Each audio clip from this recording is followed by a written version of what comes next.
Olá, eu sou o Roberto Oliveira e esse é o canal do Teatro, um canal dedicado exclusivamente aos assuntos teatrais. No vídeo de hoje, eu vou falar sobre a regra das 3 unidades. Mas antes de entrar no assunto, eu gostaria de agradecer as pessoas que vêm se inscrevendo no canal e agradecer também aquelas pessoas que já são inscritas, porque eu tenho certeza que elas estão colaborando no sentido de divulgar o canal aos seus amigos, aos seus colegas, atores e atrizes, pessoas interessadas em teatro. Com tudo isso, a gente vai aumentando aos poucos nossa corrente de amigos, de pessoas inscritas, e aí vamos dando mais importância e abrindo mais espaço para as conversas sobre o teatro. Muito obrigado a todos. Eu abro meia entrada da estudantada que não tem vez. Aqui no meu teatro, grupo de 4 paga por... A regra das 3 unidades. Se o Shakespeare fosse francês, ele não teria tanta liberdade para escrever suas peças e teria que se ater a uma série de regras rígidas que eram impostas aos dramaturgos franceses do século XVI e XVII por teóricos do teatro, como o Chapelain, o Abade d'Aubignac e outros que exigiam que os dramaturgos franceses obedecessem às regras da dramaturgia para escrever seus textos, sob pena de serem triturados pela crítica se não obedecessem essas regras. Os franceses, esses críticos, queriam que os dramaturgos franceses fossem mais gregos que os gregos, queriam que eles fossem mais realistas do que o próprio rei. Haviam diversas regras, como por exemplo, numa mesma peça não poderiam coexistir elementos trágicos e elementos cômicos. Não se poderia colocar em cena atos de violência. E tinha que se obedecer à regra das 3 unidades. Todas essas regras valiam apenas para a tragédia, que era considerada um gênero superior. A comédia era deixada de lado. A comédia sempre foi considerada um gênero popular, um gênero mais baixo. Então as regras não chegaram à comédia. A comédia agradece por isso, né? Regra número 1, unidade de ação. O enredo apresentado por um dramaturgo não poderia incluir tramas paralelas. Deveria se ater a um único e principal assunto do início ao fim da peça. Essa regra é a única que aparece já lá em Aristóteles, na Poética, onde o Aristóteles exige o seguinte: a fábula deve imitar apenas uma única ação completa, cujas partes devem ser dispostas de tal maneira que não possa se desordenar ou retirar uma delas sem alterar o conjunto.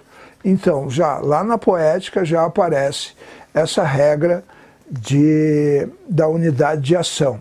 E essa regra era a mais fácil e a que mais foi observada pelos dramaturgos em geral. Ela quase faz parte da dramaturgia. Você vai escrever uma peça sobre determinado assunto, é natural que você se mantenha fiel a esse assunto, que você siga, na sua trama, siga esse assunto. Se você começar a enfiar um monte de situações paralelas, vai confundir o espectador e vai confundir a sua própria dramaturgia. Então, a gente vai ler peças ao longo do tempo, você vai ver aí, Plínio Marcos vai escrever Dois Perdidos numa Noite Suja, vai seguir a história do sapato, que o Paco pede o sapato emprestado, o Tonho pede o sapato emprestado para o Paco e assim por diante. E sempre vai seguir aquela coisa. Você vai pegar Nelson Rodrigues e vai ter que ele segue um determinado, uma onda com as suas histórias dentro de uma unidade de ação. Então a unidade de ação era a mais fácil de ser respeitada e a que realmente era respeitada por todos os escritores. A regra número 2, unidade de lugar. Essa regra diz o seguinte: toda ação, toda trama, ou seja, toda peça, deve se passar apenas em um lugar. Nesse um lugar era permitido, por exemplo, que fosse dentro de uma casa, e aí a cena se passasse na cozinha, outra cena se passasse na sala da casa. Então tinha umas brechas assim, tá? Mas era sempre, a ideia era que se mantivesse num lugar só, né? Então você vê lá em Shakespeare, Shakespeare pega o Romeu E o Romeu aparece lutando na rua, aparece na festa da Julieta, no castelo da Julieta. Depois eles aparecem numa igreja junto com o frade. Depois Romeu está na sacada, namorando a Julieta na sacada. Então o Shakespeare não respeitava nada dessas regras, né? Mas também na Inglaterra haviam críticos que batalhavam para que as regras fossem respeitadas. O próprio Ben Jonson, um outro dramaturgo inglês, tentou numa tragédia escrever a sua tragédia de acordo com a regra das 3 unidades e não teve sucesso, foi um fracasso a peça dele, né? E o Shakespeare sempre foi criticado por isso, mas nunca deu bola e escrevia do jeito que ele queria, utilizando vários lugares e inclusive misturando, né? Ele colocava elementos trágicos e cômicos na mesma peça. A regra número 3 é a unidade de tempo. O Aristóteles fala lá na Poética que o ideal seria uma peça acontecer durante uma revolução solar, que poderia ser considerado então 12 horas ou 24 horas. Depois de muita discussão, os célebres críticos e teóricos franceses chegaram à conclusão de que a peça deveria acontecer em 24 horas. Havia uma crítica os mais radicais queriam que a peça acontecesse durante o tempo da peça. Então, se uma peça tinha 3 horas de ação, né, de duração, a ação toda deveria acontecer em 3 horas.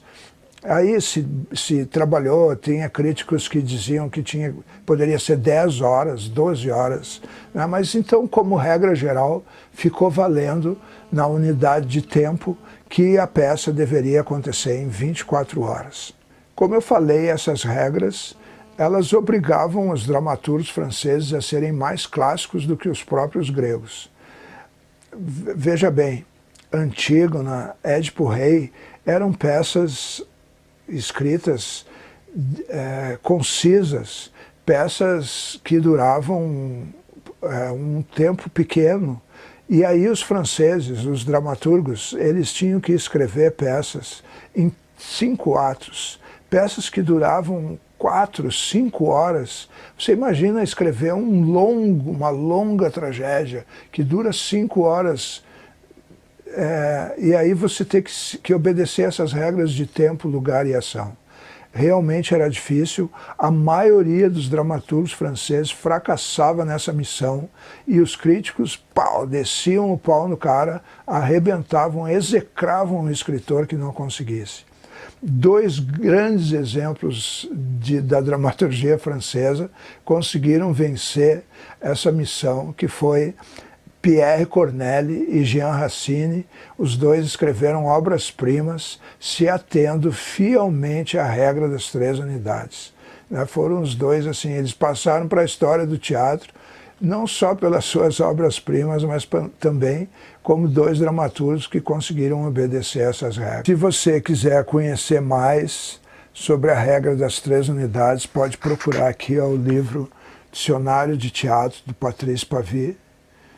E aqui ele fala bastante, explica muito bem essas regras. Tem um espaço grande aqui no dicionário explicando a regra das 3 unidades. E aí ele chama atenção para uma frase de um crítico francês, um teórico do teatro francês, chamado Boileau, que deu a sua mais célebre definição. O Boileau disse o seguinte, que em um lugar que em um dia um único fato realizado, mantém até o fim o teatro repleto. Eu vou ficando por aqui. Se você curtiu o vídeo, deixe aí o seu like, escrevam seus comentários, mande para cá seus assuntos para que a gente possa tratar aqui no canal do teatro. E no mais, cuide-se bem, fique em casa. Segunda-feira que vem tem mais. Aqui no meu teatro, grupo de 4 paga por